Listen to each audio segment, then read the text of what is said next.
اعوذ باللہ من الشیطان الرجیم بسم اللہ الرحمن الرحیم الحمد للہ رب العالمین الصلاۃ والسلام علی اشرف الانبیاء والمرسلین وخاتم النبیین سیدنا و مولانا علی رسولہ الکریم واہل بیتہ الطیبین الطاہرین المعصومین المظلومین اما بعد فقال اللہ تبارک و تعالی فی کتابہ المجید و فرقانہ الحمید بسم اللہ الرحمن الرحیم یا ایھا الذین آمنوا لا تتخذوا عدوی وعدوکم اولیاء تلقون الیہم بالمودۃ وقد کفروا بما جاءکم من الحق یخرجون الرسول وإیاکم ان تؤمنوا باللہ ربکم ان کنتم خرجتم جہادا فی سبیلی وابتغاء مرضاتی تسرون الیہم بالمودۃ وانا اعلم بما اخفیتم وما اعلنتم ومن یفعلہ منکم فقد ضل سواء السبیل۔ صدق اللہ العلی العظیم۔ محترم سامعین کرام، السلام علیکم ورحمۃ اللہ وبرکاتہ۔ ہم آپ کی خدمت میں حاضر ہوئے ہیں انشاءاللہ، اور سورہ مبارکہ ممتحنہ قرآن مجید کا 60واں سورہ ہے، 60 نمبر سورہ ہے، اور انشاءاللہ کوشش کریں گے کہ اس سورہ کی طالب علمانہ تشریح اور تفسیر آپ کی خدمت میں بیان کر سکیں۔ سورہ ممتحنہ کے حوالے سے میں پہلے چند مطالب آپ کی خدمت میں بیان کروں کہ سورہ ممتحنہ قرآن مجید کا 60 نمبر سورہ ہے، 60 سورہ ہے، اور ترتیب کے اعتبار سے 60واں سورہ ہے، ترتیب تدوینی کے حساب سے 60واں سورہ ہے۔ اس سورہ کے اندر 13 آیات ہیں، 13 آیات ہیں، اور یہ مدنی سورہ ہے۔ اس سورہ کو سورہ ممتحنہ امتحان کی وجہ سے کہتے ہیں، اور اس کی جو وجہ ہے وہ اسی سورہ کی 10ویں آیت میں بیان ہوئی ہے، اور ہم انشاءاللہ آگے چل کے آپ کی خدمت میں یہ بیان کریں گے کہ وہ وجہ کیا ہے، وہ کہ اس سورہ کا نام ہی سورہ ممتحنہ پڑ گیا اور کن کا امتحان تھا۔ دراصل مختصر سا میں بیان کروں، وہ کافر عورتیں وہ عورتیں جو مکہ میں رہتی تھیں اور اپنے کافر شوہروں کو چھوڑ کر مدینہ آ جاتی تھیں، پیغمبر اکرم صلی اللہ علیہ وآلہ وسلم کی خدمت میں آتی تھیں، تو وہاں پر پیغمبر اکرم کو اللہ کی جانب سے حکم یہ آیا کہ آپ ان کا امتحان لیں، یعنی ان کو آزمائش میں ڈالیں، چیک کریں، کیونکہ صرف ان کا کہہ دینا کافی نہیں ہے۔ اب بہرحال یہ ایک بڑا دلچسپ موضوع ہے کہ مردوں کے حوالے سے جب آیت ہم قرآن میں دیکھتے ہیں تو وہاں پر خداوند تبارک و تعالیٰ کا حکم یہ ہے کہ اگر کوئی مرد اظہار اسلام کرے، کہہ دے کہ میں اسلام لے آیا ہوں، تو اس کو چیک کرنے کی ضرورت نہیں پڑتی تھی، اس کو آزمانے کی ضرورت نہیں پڑتی تھی، بلکہ اللہ کی جانب سے پیغمبر اکرم کو حکم یہ ہوتا تھا کہ آپ اس کو قبول کر لیں۔ اس کا ایمان، اگرچہ یہ دل سے ایمان نہیں بھی لایا، مگر آپ اس کو قبول کر لیں اور اس کے مسلمانیت کو، اس کے اسلام کے قبول کرنے کو مان لیں، بغیر امتحان کے، بغیر افتنان کے، بغیر ابتلاء کے، بغیر آزمائش کے۔ لیکن خواتین کے بارے میں آیات جدا ہیں۔ خواتین کے بارے میں خداوند تبارک و تعالیٰ کا حکم یہ آیا کہ آپ ان کو صرف اگر یہ زبان سے کہہ بھی دیں کہ ہم ایمان لے آئے ہیں، اسلام لے آئے ہیں، اپنے مسلمان ہونے کا اظہار کریں، تو آپ ان کو صرف قبول نہ کر لیں، بلکہ ان کو آپ چیک کریں، امتحان لیں، ان کو آزمائش میں ڈالیں۔ بہرحال اس سورہ کا نام ہی ممتحنہ آزمائش اور امتحان کی وجہ سے پڑا، اور 10ویں جو آیت ہے اس سورہ کے اندر، اس کے اندر یہ سارا ماجرا بیان ہوا ہے۔ ہم آگے چل کے انشاءاللہ اس کی تشریح کریں گے آپ کی خدمت میں۔ اس سورہ کے حوالے سے میں مختصر سا بیان کروں کہ اس سورہ کی جانب ہم بعد میں آتے ہیں کہ اس میں کیا مطالب بیان ہو رہے ہیں، اور خداوند تبارک و تعالی نے ہمیں کیا حکم دیا ہے، کیا اس سورہ کے اندر بیان ہوا۔ اس سے قبل میں آپ کی خدمت میں 2-3 چیزیں بیان کروں کہ اس سورہ کے 2 حصے ہیں۔ مفسرین نے، علماء نے، زعماء نے جو اس کے مثلاً تقسیم کی ہے اس سورہ کی سمجھنے کے اعتبار سے اور مثلاً دیکھنے کے اعتبار سے یا سمجھنے کے اعتبار سے، تو اس کے 2 حصے ہیں۔ پہلے حصے میں حب فی اللہ اور بغض فی اللہ کے مسئلے پر گفتگو کی ہے خداوند تبارک و تعالی نے، اور مشرکین سے دوستی کی ممانعت یہ بھی پہلے حصے میں ہے، اور مسلمانوں کو پیغمبر اکرم سے ہدایت حاصل کرنے کی دعوت دی ہے۔ یہ 3 مراحل پہلے حصے میں اس سورہ کے بیان ہو رہے ہیں، حب فی اللہ اور بغض فی اللہ، اللہ کی خاطر محبت، اللہ کی خاطر دشمنی، اور بہت ہی یہ اہم موضوع ہے۔ یہ کہہ لیں کہ یہ دین کا پاسورڈ ہے۔ اگر ہمیں یہ سمجھ آ گیا کہ حب فی اللہ اور بغض فی اللہ کیا ہے، یا حب فی اللہ اور بغض فی اللہ کے اوپر اگر ہم نے زندگی گزارنا شروع کر دی، تو یقیناً ایمان انسان کامل اور مومن حقیقی ہم بن سکتے ہیں۔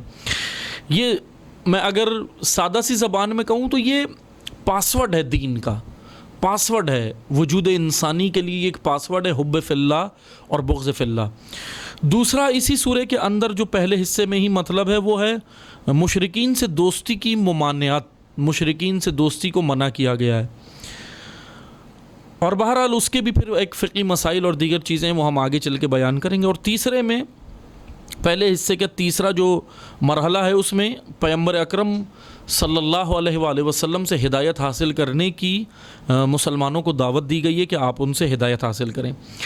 اب دوسرا حصہ جو اس سورہ کا ہے، اس میں مہاجر عورتوں کی آزمائش اور امتحان، اور پھر اسی امتحان سے مربوط کچھ احکام کے اوپر بحث کی گئی ہے، فقہی احکام کے اوپر بحث کی گئی ہے، جو ہم انشاءاللہ آگے چل کے بیان کریں گے۔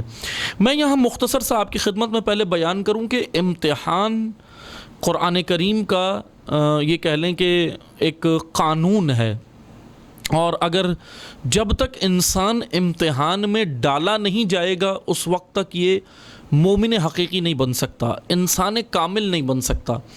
اس لیے ہمیں یہ امتحان سمجھنے کی ضرورت ہے۔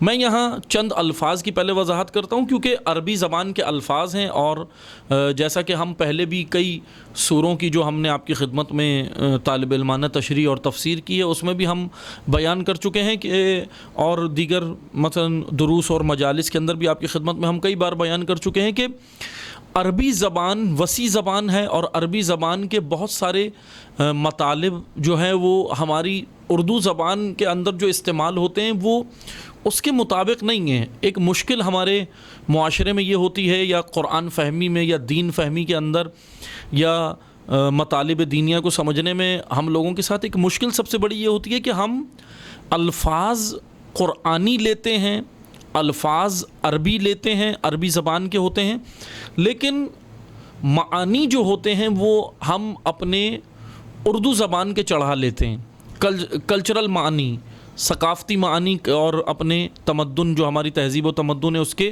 معانی ہم چڑھا لیتے ہیں۔ اس کی وجہ سے یہ مسائل ہوتے ہیں بہرحال، اور ہم پھر قرآن ویسے نہیں سمجھ پاتے جیسا قرآن سمجھنے کا حق بنتا ہے، اور مطالب دینیہ پھر ہم سے رہ جاتے ہیں۔ بہرحال انہی الفاظ میں ایک لفظ ہے امتحان، افتنان، ابتلا۔ ابتلا قرآن کریم کی اصطلاح ہے، قرآن کریم میں کئی سوروں کے اندر بیان ہوا ہے یہ لفظ۔ افتنان یہ بھی ایک آزمائش ہے، ایک قسم کی آزمائش ہے، ابتلا بھی ایک قسم کی آزمائش ہے، اور امتحان بھی ایک قسم کی آزمائش ہے۔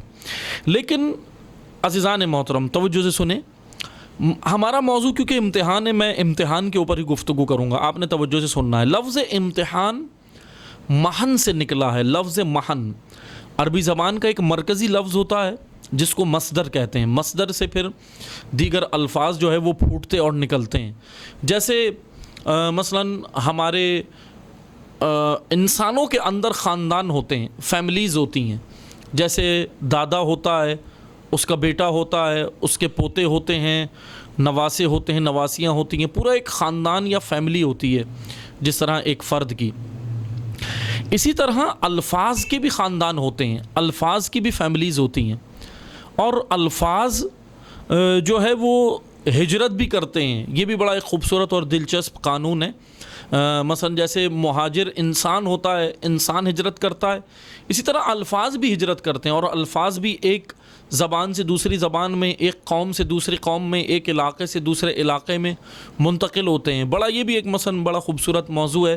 بہرحال ابھی ہم اس میں نہیں جاتے، ورنہ یہ بھی ایک بڑا تفصیل طلب موضوع ہے، مفصل موضوع ہے کہ الفاظ کس طرح ہجرت کرتے ہیں، الفاظ کس طرح جو ہے وہ ایک مقام سے دوسرے مقام پہ جاتے ہیں. بہت خوبصورت موضوع ہے. بہرحال لفظ محن عربی زبان کا لفظ ہے، اور محن عربی زبان میں میم ہا نون، محن عربی زبان میں کہتے ہیں سختی کو یا سختی میں ڈالنے کو، سختی میں ڈالنے کو، کسی شے کو، کسی پروڈکٹ کو، کسی فرد کو سختی میں ڈالنے کو محن کہتے ہیں.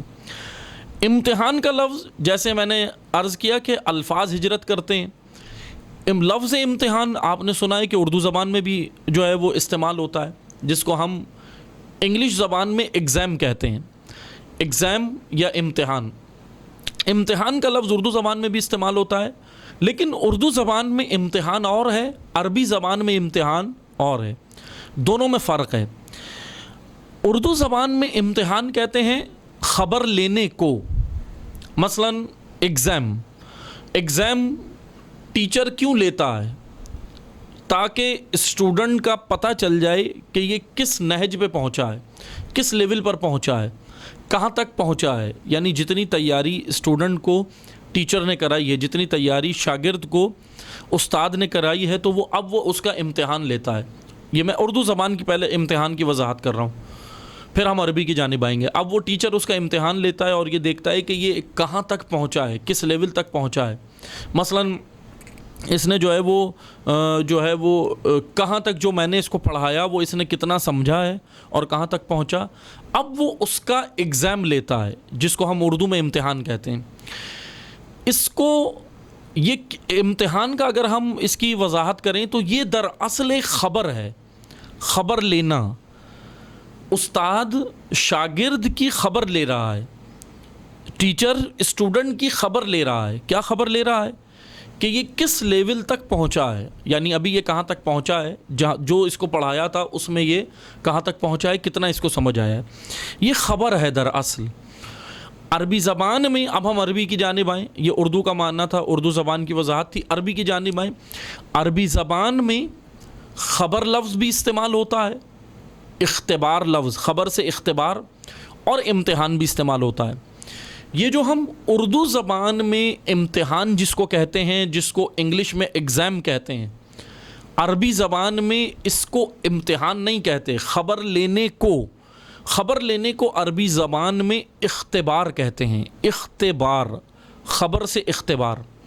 عربی زبان میں جو اردو میں ایگزام یا امتحان، جو اردو میں ہم جس کو ہم اردو میں امتحان کہہ رہے ہیں، اس کو ہم عربی میں امتحان نہیں کہیں گے، اس کو ہم عربی زبان میں اختبار کہیں گے. کیونکہ امتحان اردو میں خبر لینے کو کہا جا رہا ہے، اور عربی زبان میں خبر لینے کے لیے ایک الگ سے لفظ موجود ہے، اور وہ ہے اختبار. لیکن امتحان پھر کیا ہے؟ ہمارا موضوع کیونکہ یہ ہے، ہم یہاں پہ امتحان سمجھیں گے تو پھر ہمیں سورہ ممتحنہ بھی سمجھ آئے گی، اور پھر اس کی وضاحت ہوگی، پھر ہم آگے بڑھیں گے آیات کی جانب. امتحان لفظ محن سے ہے. اب ہم اردو زبان کی، میں نے آپ کی خدمت میں وضاحت کی کہ اردو زبان میں جو امتحان ہے اس کو عربی میں ہم اختبار کہیں گے، اس کو عربی میں اختبار کہتے ہیں. اب آپ تھوڑی دیر کے لیے اردو زبان کا مطلب اپنے ذہن سے نکال دیں. اب آ جائیں آپ اسی مطلب پر جس پر میں آپ کو لانا چاہ رہا ہوں، اور وہ ہے عربی زبان میں امتحان. امتحان لفظ محن سے نکلا ہے، میم ہا نون، محن سے امتحان نکلا ہے. محن عربی زبان میں سختی میں ڈالنے کو کہتے ہیں، سختی میں ڈالنا. اب آئیں سختی کی جانب. اب سختی کی میں ڈیفینیشن بیان کرتا ہوں. سختی دو طرح کی ہوتی ہے، سختی دو طرح کی ہوتی ہیں. ایک سختی وہ ہوتی ہے جس میں پروڈکٹ اور شے نابود ہو جاتی ہے، فنا ہو جاتی ہے، ختم ہو جاتی ہے. اور ایک سختی وہ ہوتی ہے کہ جس میں شے فنا نہیں ہوتی، ختم نہیں ہوتی، بلکہ پروان چڑھتی ہے، گروتھ پاتی ہے، نشو و نما پاتی ہے، پرورش پاتی ہے وہ شے اس کے اندر. ان دونوں سختیوں کے میں اندر زمین آسمان کا فرق ہے. میں ایک سادہ سی مثال کے ذریعے سے ان دونوں سختیوں کی وضاحت کرتا ہوں. آپ کو ہتھوڑا دیا جائے اور کہا جائے، ایک ہتھوڑا آپ کے ہاتھ میں دیا جائے اور کہا جائے لکڑی کی ٹیبل، لکڑی کی کرسی، لکڑی کی میز، جو بھی لکڑی کی پروڈکٹ اور شے ہے، آپ اس کے اوپر اس کو ماریں. آپ ہتھوڑے کو مارتے جائیں مارتے جائیں مارتے جائیں، کیا ہوگا؟ وہ آپ ہتھوڑا جو لکڑی کے اوپر مار رہے ہیں، لکڑی کی الماری پر، لکڑی کی کرسی پر، ٹیبل پر، جس پہ بھی آپ اس کو مار رہے ہیں، آپ اس ہتھوڑے کو مار مار کے اس لکڑی کے اوپر سختی کر رہے ہیں. اس سے ہوگا کیا؟ وہ شے نابود ہو جائے گی، ختم ہو جائے گی. اس سختی کے اندر یہ ایک قسم کی سختی ہے. 2 ٹائپس ہیں سختی کی، 2 اقسام ہیں سختی کی، جس میں سے ایک قسم کی سختی یہ ہے. ایک کیٹیگری سختی کی یہ ہو گئی کہ جس کے اندر آپ نے ہتھوڑا لکڑی کی شے کے اوپر مارا اور وہ شے نابود ہو گئی، یہ بھی ایک سختی ہے. دوسری ایک اور سختی ہے، وہ آپ نے غالباً ابھی تو معلوم نہیں کہ آج کل یہ منظر آپ نے دیکھا ہو یا نہ دیکھا ہو، یا آج کی نسل نے یہ منظر تو غالباً نہیں دیکھا ہوگا، لیکن گزشتہ زمانوں میں دیکھا ہوگا. یہ بزرگان یہ جانتے ہیں کہ مثلاً خواتین جب ہاتھ سے کپڑے دھوتی تھیں پہلے زمانے میں، ابھی کیونکہ جدید دور ہے، مشینری کا دور ہے، واشنگ مشین ہوتی ہے تو واشنگ مشین کے اندر کپڑے دھوئے جاتے ہیں، لیکن جب خواتین پہلے زمانے میں کپڑے دھوتی تھیں تو کپڑے کو زمین کے اوپر پٹختی تھی زور زور سے، اس کے اندر صابن لگا کے، اور زمین کے اوپر زور زور سے مارتی تھی، پٹختی تھی. یا تو کپڑے کو زمین پہ مارتی تھی، یا بڑا سا ایک ڈنڈا ہوتا تھا اور پھر اس ڈنڈے کو کپڑے کے اوپر مارتی تھی زور زور سے. اس سے ہوتا کیا تھا؟ یہ بھی ایک سختی ہے، یہ دوسری ٹائپ ہے سختی کی، یہ دوسری قسم ہے سختی کی. اس سختی کے اندر کیا ہوتا تھا؟ اس سختی کے اندر کپڑے پہ بھی یہ سختی تھی، یہ دراصل بڑی سختی تھی، لیکن اس سختی کے اندر کپڑے کا میل نکل جاتا تھا اور کپڑا نکھر کے سامنے آتا تھا. یہ دونوں قسم کی سختیاں ہیں عزیزان محترم. یہ میں نے مثال دی ہے مطلب کی جانب آئیں. دونوں قسم کی سختیاں، ایک آپ کو ہتھوڑا دیا، آپ نے لکڑی کے اوپر مارا اور لکڑی پر مار مار کے ہوا کیا؟ وہ شے نابود ہو گئی. دوسرا آپ نے کپڑے کو زمین پر پٹخا زور زور سے، یہ بھی سختی کی، اور کپڑے کا میل نکل گیا، کپڑا نکھر کے سامنے آ گیا. دونوں قسم کی سختیاں ہوئیں. اب ان دونوں سختیوں میں فرق دیکھیں کتنا ہے. ایک سختی میں شے نابود ہو رہی ہے، فنا ہو رہی ہے، ختم ہو رہی ہے. دوسری سختی میں شے نکھر رہی ہے، پروان چڑھ رہی ہے. جتنا کپڑے پہ سختی کریں اتنا بہتر ہے، اتنا ہی اچھا ہے. اس میں شے نکھر رہی ہے، پروان چڑھ رہی ہے، باہر آ رہی ہے، گروتھ ہو رہی ہے، اس کی بہترین بن رہی ہے وہ شے. اسی طرح اور بھی مثالیں ہیں. ہم درخت کی مثال لے لیں، بیج کی مثال لے لیں، پودے کی مثال لے لیں. اس کو زمین کے اندر دفن کرتے ہیں، زمین کے اندر بیج کو گاڑتے ہیں، اس کو مثلاً سختی تو ہوتی ہے، وہ ایک گرمی کے اندر، مٹی کے اندر، زمین کے اندر دبا دیا جاتا ہے. لیکن اس سختی کے اندر بیج کومپل بنتا ہے، کومپل سے وہ پودا بنتا ہے، پودے سے وہ درخت بنتا ہے. یعنی گروتھ ہو رہی ہے اس سختی کے اندر. اس سختی کے اندر شے ختم نہیں ہو رہی، اس سختی کے اندر شے پروان چڑھ رہی ہے، نشو و نما پا رہی ہے، گروتھ ہو رہی ہے، آگے بڑھ رہی ہے. دونوں سختیوں میں کتنا فرق ہے، بس توجہ سے سنیں. ایسی سختی، اب میں محن کی ڈیفینیشن بیان کر رہا ہوں. ایسی سختی جس کے اندر شے نابود نہ ہو بلکہ اس کے اندر شے گروتھ پائے، نشو و نما پائے اور پروان چڑھ جائے، ایسی سختی کو عربی زبان میں محن کہتے ہیں. ایسی سختی نہیں، اس شرط کے ساتھ کہ وہ سختی جس میں شے نابود ہو جائے وہ محن نہیں ہے. وہ سختی جس میں شے پروان چڑھ جائے، گروتھ پائے، بڑھ جائے، آگے بڑھے، مقصد کی جانب بڑھے، مقصد خلقت کی جانب وہ شے بڑھے، مقصد خلقت کی جانب وہ وجود گروتھ کرے، نشو و نما پائے، آگے بڑھے، مقصد کے حصول کے لیے حرکت کرے، لیکن سختی کے اندر حرکت کرے. اس سختی کو عربی زبان میں محن کہتے ہیں، اور اسی کو امتحان کہتے ہیں. اس عمل کو امتحان کہتے ہیں. سختی کو محن اور سختی میں ڈالنے کو امتحان کہتے ہیں۔ اب آپ دیکھیں اردو اور عربی امتحان میں کتنا فرق ہے۔ اردو امتحان کیا تھا؟ اردو امتحان خبر لینے کے لیے تھا، لیکن خداوند تبارک و تعالیٰ نے جو کہا نا امتحان لو، تو کیا خدا کو نہیں معلوم کہ میں کہاں تک پہنچا ہوں؟ خدا کو نہیں معلوم کہ میں کہاں ہوں؟ تو خدا ہماری خبر نہیں لے رہا، خدا اختبار نہیں کر رہا، خدا امتحان لے رہا ہے۔ اور امتحان میرا وجود جب قانون الہی کے اندر ڈلے گا، انسانی وجود جب قانون الہی کا پابند ہوگا، انسانی وجود جب حدود الہی کا پابند ہوگا، انسانی وجود جب اس سانچے میں ڈھلے گا، اللہ کے قانون کے اندر آئے گا، تو یہ انسانی وجود نابود نہیں ہوگا۔ یہ جو ہم دیکھتے ہیں نا کہ مثلا بعض لوگ جو اعتراض کرتے ہیں، کمیونسٹ ہیں اور دیگر ہیں، سیکولر لوگ ہیں، بعض اعتراض کرتے ہیں نا کہ جی اسلام جو ہے وہ سخت دین ہے، اسلام جو ہے وہ بڑی سختی کرتا ہے، اسلام کے اندر جو ہے وہ بڑا مثلا جو ہے وہ معذرت کے ساتھ معاذ اللہ بعض کہتے ہیں ایکسٹریمسٹ ہیں اسلامی لوگ۔ نہ ایکسٹریمسٹ نہیں ہیں، ایکسٹریمسٹ وہ لوگ ہیں جو افراد و تفرید کا شکار ہوئے ہیں، ان کی ہم بات نہیں کرتے، ہم افراد کی بات نہیں کر رہے، ہم اسلام کی بات کر رہے ہیں۔ کیونکہ کوئی بھی مکتب، کوئی بھی مذہب، کوئی بھی دین اگر آپ نے سمجھنا ہے، کوئی بھی مسلک آپ نے سمجھنا ہے، تو اس کے فالوورز کو دیکھ کے نہ سمجھیں۔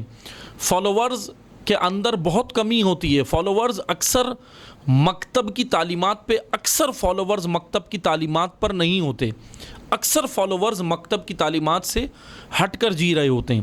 کبھی بھی کوئی مکتب، مسلک یا دین آپ نے سمجھنا ہے تو اس کے تعلیمات کو سمجھیں، اس کے منابع سے، اس کی ریسورسز سے، اس کے منابع سے اس کو سمجھیں، اس کے فالوورز کو دیکھ کے نہیں۔ مثلا میں اگر اسلام کا فالوور آپ کو نظر آ رہا ہوں تو مجھے دیکھ کر آپ اسلام نہ سمجھیں، میں اسلام پر نہیں ہوں، میں اسلام پر نہیں ہوں گا، بلکہ اسلامی ریسورسز سے، اسلامی منابع سے اسلامی تعلیمات کو سمجھیں، تو پھر جا کر اسلام ہمیں سمجھ آتا ہے۔ بس بہرحال توجہ سے سنیں، بعض لوگ جو اعتراض کرتے ہیں کہ اسلام سخت دین ہے، تو یہ سختی دراصل، اگر سختی، اس کو ہم سختی ہی کہیں، چلیں آپ کی زبان میں رولز آف ریگولیشنز کو بعض لوگ سختی کہتے ہیں، کیونکہ ہم لوگ عادی نہیں ہوتے، رولز کے عادی نہیں ہیں۔ مثلا ابھی ہم بحیثیت نیشن، بحیثیت قوم، ملت، اگر ہم اپنی بات کریں as a Pakistani, as a مثلا قوم اگر ہم بات کریں، تو کیا ہم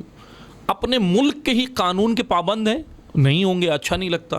قانون پر اگر کوئی عمل بھی کر رہا ہوگا تو ہم اس کو بے وقوف سمجھتے ہیں، ہوتا ہے نا ایسا۔ مثلا مثال کے طور پہ اگر ٹریفک قوانین کی مثال لے لیں، اگر ٹریفک قوانین کے اوپر کوئی عمل کر رہا ہو، مثلا اگر کوئی سگنلز کے اوپر رکا ہوا ہو، تو دوسرے لوگ اس پہ ہنستے ہیں، بے وقوف سمجھتے ہیں، اس کو پاگل سمجھتے ہیں، اس کو احمق سمجھتے ہیں۔ یہ مثلا ہم as a nation, as a قوم بھی اگر ہم دیکھیں تو کیا صورتحال اس وقت ہماری کہ ہم اپنے انسانوں کے بنائے ہوئے قانون کے بھی پابند نہیں ہیں، اپنے ملک کے بھی آئین و قانون کے پابند نہیں ہیں۔ اور قانون کا پابندی اگر کرائی جائے تو پھر ہم کیا کہتے ہیں؟ بہت سختی ہے، بہت سخت ہے۔ سختی نہیں ہے، دراصل ہم نے اس کا نام سختی رکھا ہے۔ بہرحال رولز ہیں، اصول ہیں، ریگولیشنز ہیں، رولز آف ریگولیشنز ہیں۔ سختی ہمیں سخت اس وجہ سے لگتے ہیں کیونکہ ہم اصولوں کے بغیر جینے کے عادی ہیں۔ اب جب ہم اصولوں کے بغیر جینے کے عادی ہو جائیں گے، ہم جب ایڈکٹڈ ہو جائیں گے، عادی ہو جائیں گے اصولوں کے بغیر جینے کے، تو پھر کیا ہوگا؟ پھر جب قانون کا ہمیں پابند بنایا جائے گا تو ہمیں بہت برا لگے گا۔ بس یہی اگر اب ہم آ کر دیکھیں قانون الہی کے تحت، جب ہمیں نماز، روزہ، احکام شرعیہ کا پابند بنایا جائے تو ہم کیا کہتے ہیں؟ ہم کہتے ہیں نہیں جی بڑا سخت ہے، گرمی کے روزے بہت سخت ہیں، سردیوں میں فجر کی نماز بہت سخت ہے۔ سخت نہیں ہے، اصل میں ہم اس کے پابند نہیں بنے، ہم نے اپنے وجود کو ڈھالا نہیں، اس سانچے میں ابھی تک نہیں ڈھالا۔ بس بہرحال یہ سختی نہیں ہے، قانون الہی کی پابندی دراصل وجود انسانی کے لیے سازگار اور فائدہ مند ہے۔ اللہ کو کوئی نفع نقصان نہیں ہوتا، ذات خدا منزہ ہے نفع و نقصان سے، پاک ہے وہ ذات نفع و نقصان سے، بلکہ قانون الہی میں ڈھلنے سے اللہ کے آئین اور کانسٹیٹیوشن کے تحت زندگی گزارنے سے میرا وجود پروان چڑھے گا، انسان پروان چڑھے گا، انسان مقصد تک پہنچے گا، انسان بنے گا، انسان مومن بنے گا اگر قانون الہی کا پابند ہوگا، ورنہ یہ مومن نہیں بن سکتا۔